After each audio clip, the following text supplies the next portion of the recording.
Good morning. Today I hope to finish up the on your own and work together and teaching of the financial worksheet for a business. Just a little bit of a recap, and I know that some of this reviewing seems to be a little redundant, but if I was there, I would be reviewing as well. So I just want to explain to you one more time and show you the big picture of the financial worksheet. Um, the financial worksheet, again, is done at the end of every fiscal period. It's important in order to be able to see the big picture financially of income statement and, of course, of balance sheet.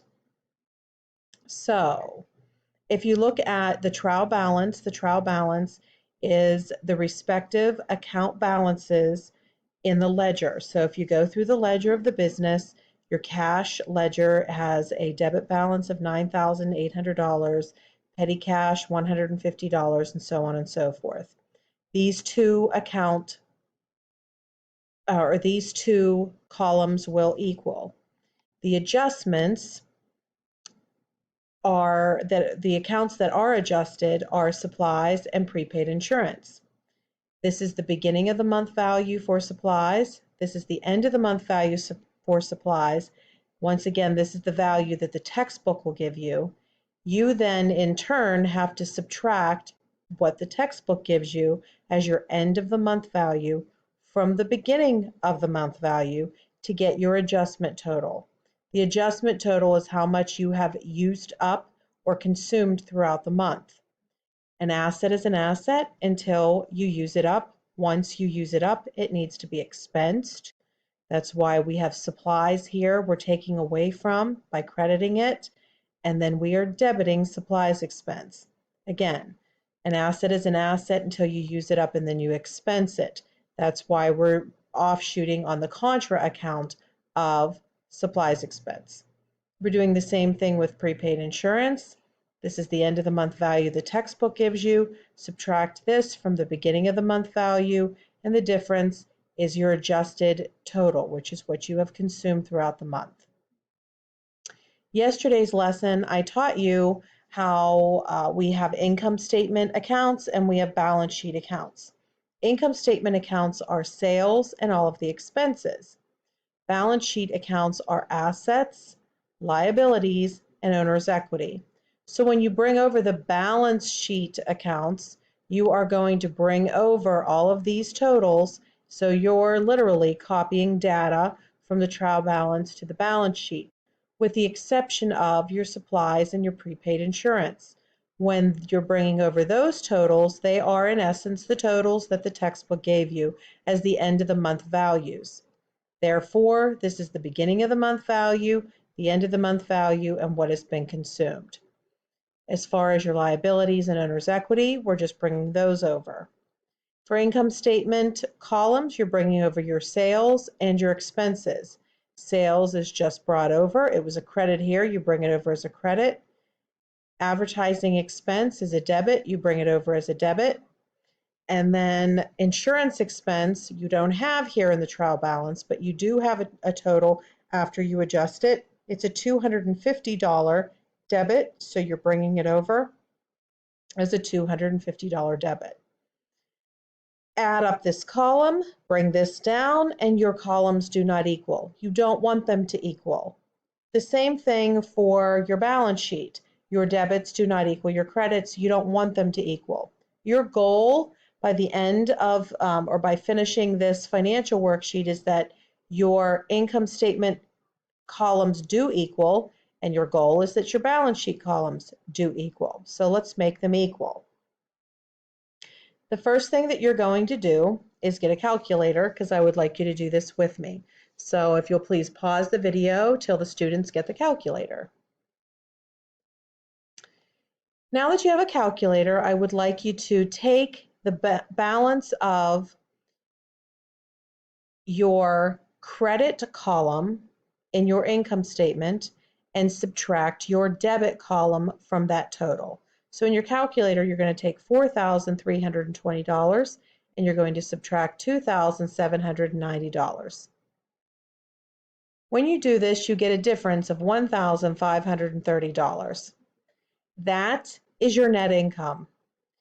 What you have just done is you've taken your total amount of sales and you've subtracted your total amount of expenses.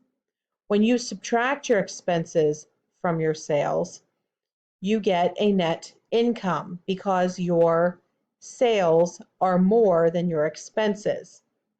If we had a loss where your expenses were more than your sales, we would then put a net loss written over here directly across from this 1530, and we would put the number underneath the sales showing a net loss.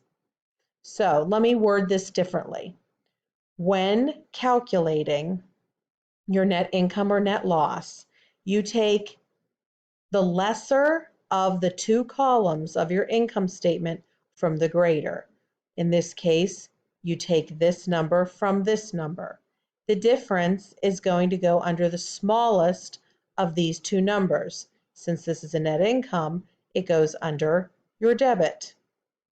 After you do that, you add your two numbers here together to get 4320, which is what you get as your income statement credit column.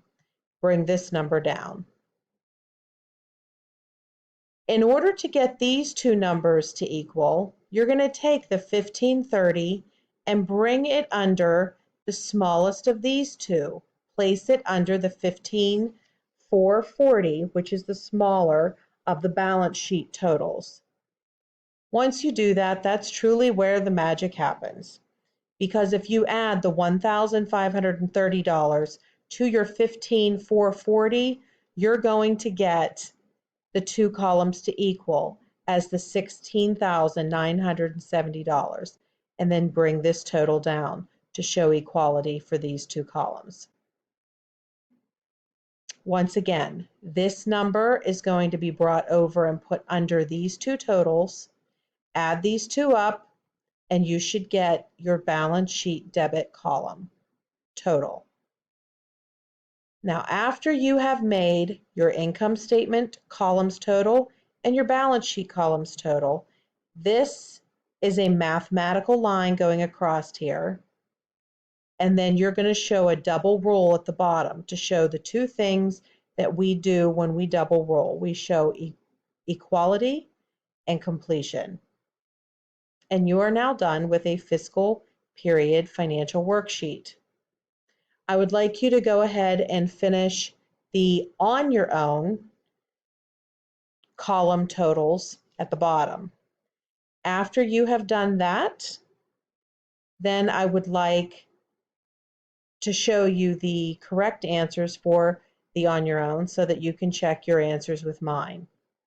If Miss Anderson would please pause now, and then after the students are done with their on their own, please show them the video again, and I'll reveal the answers.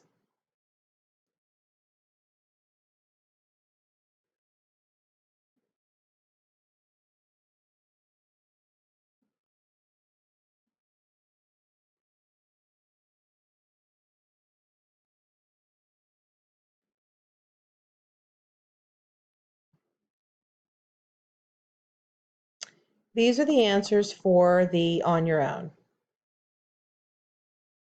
Make sure that your trial balance equals $11,881. Your adjustments are $218. You have a net income for this particular problem of $2,677, which you brought over and put it under your balance sheet credit column. Your income statement columns are going to equal $4,140, and your balance sheet columns are going to equal $10,418. Please make sure you have shown a double rule here and a double rule here. I'm actually not going to ask for you to turn these in because I would like you to use these as an example to do the application problem. At this time, I would like everyone to do the application problem in the workbook.